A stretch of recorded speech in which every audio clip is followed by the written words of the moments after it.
Latest na mga mare at pare!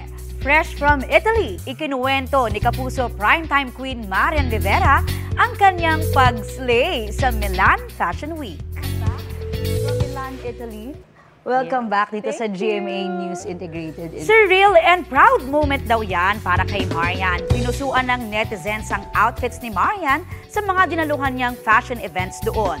Chika ni Yan sa inyong kumare, best accessory niya roon, ang kanyang hobby, si Kapuso Primetime King Ding Dong Dantes. Talagang self-proclaimed alalay, chaperon. Talaga bang kailangan gusto mo kasama si Dong pag may mga ganong milestone ka? Mas komportable ako, tsaka alam kong okay ako. Iba pa rin syempre pag nandyan si Dong.